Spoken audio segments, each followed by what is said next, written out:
Hello बच्चों। हिंदी साहित्य की कक्षा में आप सभी का स्वागत है। हिंदी साहित्य की कक्षा 6 का अध्याय संख्या 6 बहादुर बेटा को आज हम पढ़ने जा रहे हैं। हिंदी साहित्य हमें सिर्फ भाषा यानी बोलना ही नहीं सिखाता, अपितु जीवन जीने की कला, उसके महत्व तथा मूल्यों से भी हम सभी को अवगत कराता है। तो आइए इस अध्याय को प्रारंभ करें। यह है अध्याय 6 बहादुर बेटा। पाठ परिचय के माध्यम से हमें पता चलता है कि प्राकृतिक आपदाएं जैसे सूखा, बाढ़, महामारी आदि हमारे सामने समय समय पर आती रहती है। इनसे काफी धन और मनुष्यों यानी जन की भी हानि होती है। साथ ही देश को पुनः पटरी यानी पुनः से पसी अवस्था में लाने के लिए काफी समय यानी वक्त लग जाता है। ऐसे समय जब पीड़ितों के सामने बचने का कोई रास्ता नहीं नजर आता, तब कुछ लोग देवदूत बनकर सामने आते हैं और पीड़ितों को बचाने के लिए अपने प्राणों यानी अपने जीवन की भी बाजी लगा देते हैं। ये लोग मुसीबत की घड़ी में खड़े होकर लोगों को मानवता का पाठ पढ़ाते हैं। इनमें डॉक्टर, सुरक्षाकर्मी यानी जो पुलिस वाले हैं, वो युवक, युवतियां, धनी, निर्धन सभी लोग सम्मिलित होते हैं। हम इनको दिल से धन्यवाद हमें करना चाहिए और लोगों की मदद के लिए हमेशा आगे आना चाहिए। इस पाठ में कुछ पात्र हैं, आइए पात्रों के बारे में जान ले। माँ, जो कि तीनों बच्चों की माँ है। संदीप बड़े बेटे का नाम है, कुलदीप छोटे बेटे का नाम है और मधुर बेटी का नाम है। युवक जो डॉक्टर है और एक युवती दोनों रेड क्रॉस के सदस्य हैं और एक युवक जो है वह संदीप का दोस्त है, मित्र है। मंच पर एक साधारण से घर का एक कमरा। मधुर बैठी पढ़ रही है। बीच बीच में कार्डस पर राखी घड़ी की ओर देख लेती है। उसी समय माँ अंदर से आती है। माँ, क्या बज गया मधुर? अरे 4 बजने वाले हैं और उन दोनों में से कोई भी नहीं आया। मधुर कहती है, यही तो मैं देख रही हूँ, बड़े भैया को 12 बजे तक आ जाते हैं, 2 बजे तक कुलदीप भी आ जाता है। आज दोनों में कोई नहीं आया तो लोग कहाँ चले गए। इसी समय कुलदीप तेजी से भागते हुए आता है और कुलदीप कहता है, मामा तुमने सुना? मधुर कहती है, अब तक तुम कहाँ थे कुलदीप? माँ मधुर माँ कहती है, हाँ, आज इतनी देर कैसे हो गई? कुलदीप कहता है, तुमने सुना नहीं माँ, बहुत बुरी हालत है। माँ कहती है, किसकी बुरी हालत है, क्या हुआ? कुलदीप कहता है, माँ तुम सुनती तो हो नहीं, बड़े जोर का तूफान आया है, नदियों में बाढ़ आ गई है। स्कूल में मास्टर जी कह रहे थे गांव बह गए, सैकड़ों आदमी मर गए, जानवरों का तो कहना ही क्या, मकान गिरे पड़े हैं, बस चारों तरफ हाहाकार मचा हुआ है। मास्टर जी यानी अध्यापक कह रहे थे कि हमें हम लोगों को उनकी मदद करनी चाहिए, वहां जाना चाहिए, उनको कपड़े और पैसे देने चाहिए। तेजी से बोलता ही जा रहा था। इस पर माँ कहती है, तू तो बेटा एक सांस में इतनी बात कह गया कि मेरे कुछ समझ में ही नहीं आया। सुना तो मैंने भी है कि जोरों की बाढ़ आई है, पर इतना नुकसान हो गया यह मुझे किसी ने नहीं बताया था। यानी वो नुकसान से अभी तक अवगत नहीं थी। इस पर मधुर कहती है, चर्चा तो हमारे स्कूल में भी हो रही थी, पर ऐसी कोई बात नहीं सुनी कि इतना नुकसान वहां पर हुआ है। कुलदीप कहता है, तुमको कुछ पता भी है? इतने जोरों का तूफान आया कि नदी का सारा पानी गांव में भर गया और अभी भी नदी बढ़ रही है, यानी नदी का जो जल स्तर है वो बढ़ता जा रहा है। कल तक यहाँ भी बुरी हालत होने वाली है। इसीलिए यह हुक्म यानी आदेश हुआ है कि जो कोई भी कर सके वो करे।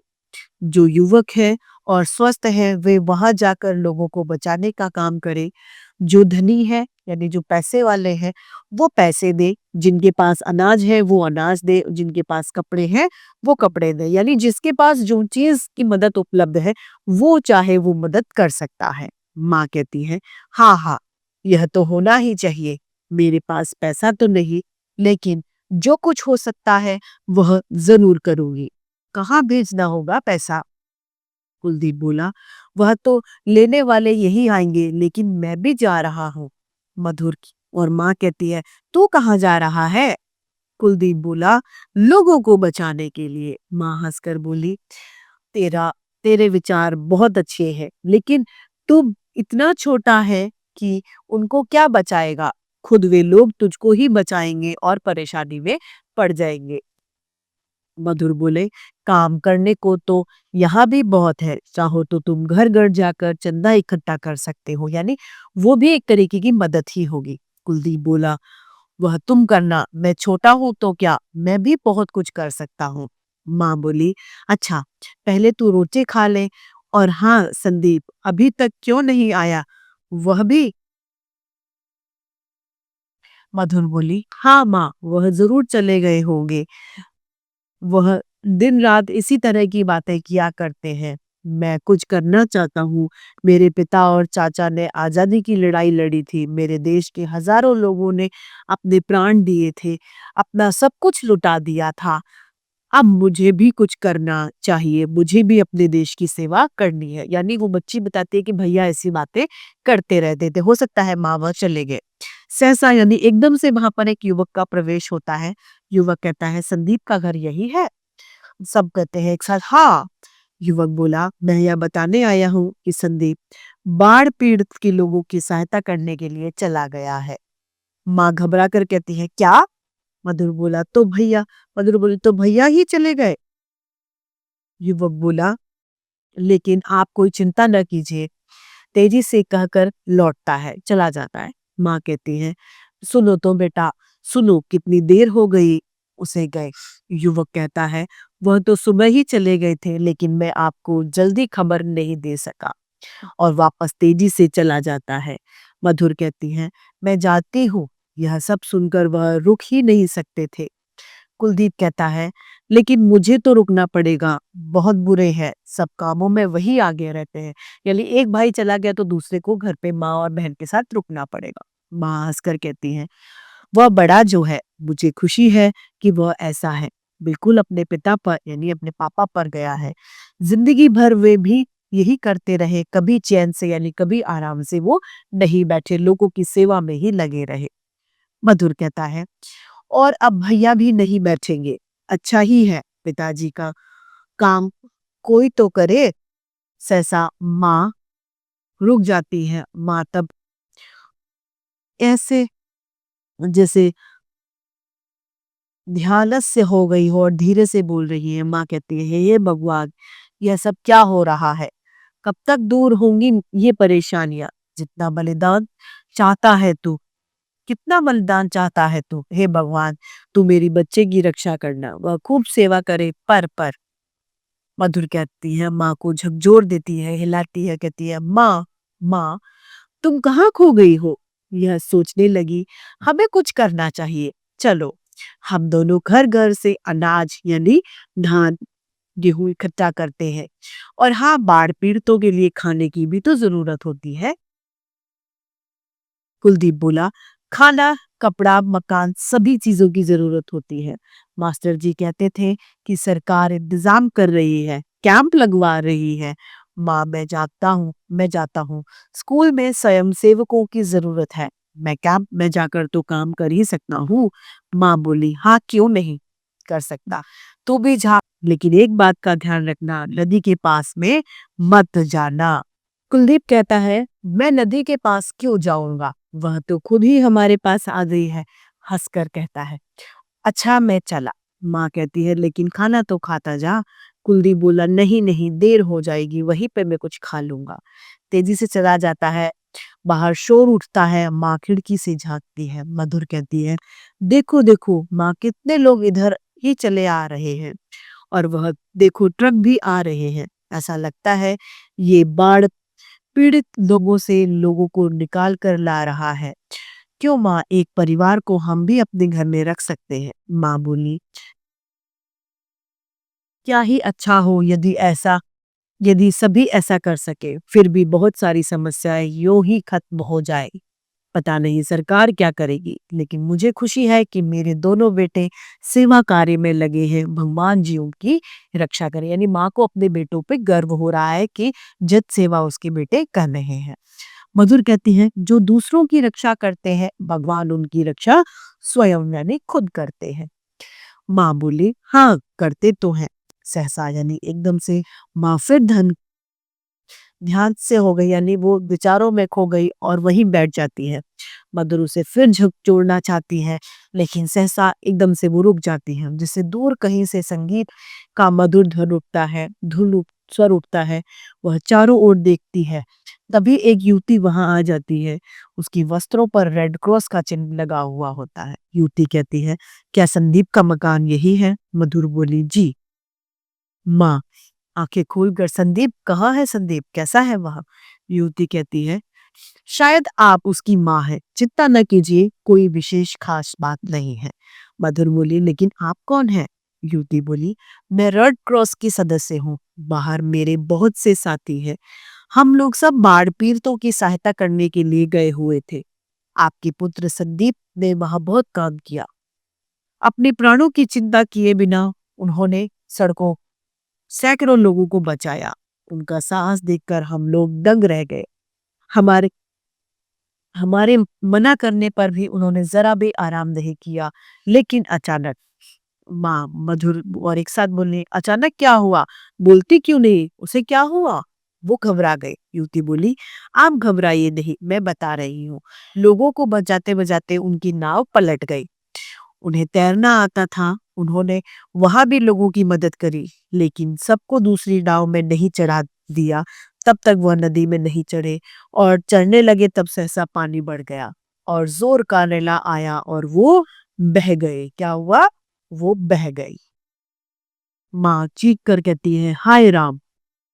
युवती बोली शीघ्रता से, नहीं नहीं, दूसरे लोगों ने उन्हें शीघ्रता से बचा लिया। कठिन परिश्रम के कारण वे बेहोश हो गए, लेकिन हमने उन्हें फर्स्ट एड दे दी है, यानी जो प्राथमिक चिकित्सा होती है वो हमने उसे दे दी है। बहुत जल्द ही वो ठीक हो जाएंगे। मधुर बोली, वे कहाँ हैं? युवती बोली, बाहर हमारी गाड़ी में, आप मेरे साथ आइए। उन्हें अंदर ले आए। सब तेजी से चले जाते हैं। मधुर एकदम लौटती है और पलंग बिछाती है, फिर बाहर की ओर भागती है। तभी वे संदीप को लाकर पलंग यानी बिस्तर पर लेटा देते हैं। युवती कहती है युवक को दिखाकर, ये हमारे डॉक्टर हैं। इन्होंने अच्छी तरह देख लिया है, डर की कोई बात नहीं। अभी 2 क्षण यानी थोड़े ही देर में, तो कुछ सेकंडों में इन्हें होश आ जाएगा। युवक कहता है, मैं अभी एक और इंजेक्शन दिए देता हूँ। चिंता की कोई बात नहीं, आपका बेटा बहुत बहादुर है। मधुर बोली, और आप लोग क्या कम बहादुर है? इसी बीच में युवक संदीप को इंजेक्शन लगाता है। माँ संदीप के ऊपर झुकी हुई है, बार बार उसके चेहरे को छूती है।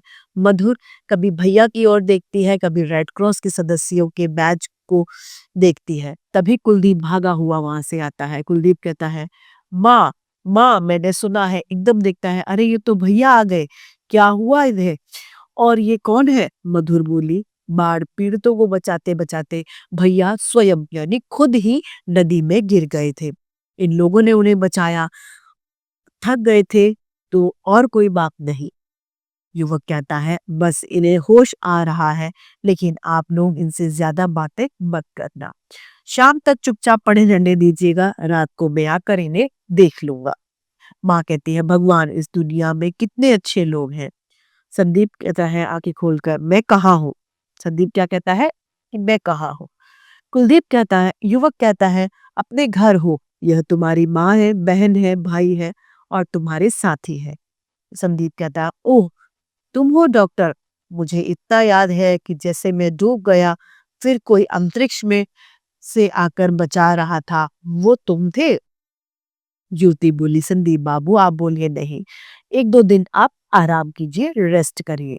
संदीप बोला, बहुत अच्छा डॉक्टर, आपकी आज्ञा का पालन होगा। और वो सब हंसने लगते हैं। युवक युवती एक साथ कहते हैं, अच्छा हमें जाने की आज्ञा दीजिए। माँ कहती है, नहीं नहीं, ऐसे नहीं, बिना मुंह मीठे किए तुम नहीं जा सकोगे। अरे मधुर, नो, वह तो अंदर चली भी गई, शायद चाय बना रही होगी। युवक कहता है, माँ हमें तो आज्ञा ही दीजिए। कुलदीप कहता है, समझ लीजिए भैया को अभी होश आया ही नहीं, बस 5 मिनट लगेंगे। सब हंसते हैं और अंदर चले जाते हैं। माँ कहती है, आप लोग दुनिया की इतनी सेवा करते हैं, कभी कभी हमें भी तो अवसर यानी मौका दीजिए। आप दुनिया की सेवा करते हैं तो हम भी एक चाय पिलाकर आपकी सेवा कर सकते हैं। युवती, हम भी तो आपके ही हैं, और फिर अपने आपने कम सेवा की है क्या? दोनों मुस्कुराते हैं और अंदर से मधुर और कुलदीप चाय का सामान लेकर आते हैं। पर्दा गिरने लगता है। पाठ समाप्त होता है। इस पाठ के रचयिता हैं विष्णु प्रभाकर। तो इसी के साथ हमारी हिंदी साहित्य की कक्षा ये समाप्त होती है। फिर से हिंदी साहित्य में ऐसे रोचक अध्याय लेके आपके समक्ष प्रस्तुत होते रहेंगे। आज के लिए इतना ही, फिर मिलते हैं। धन्यवाद।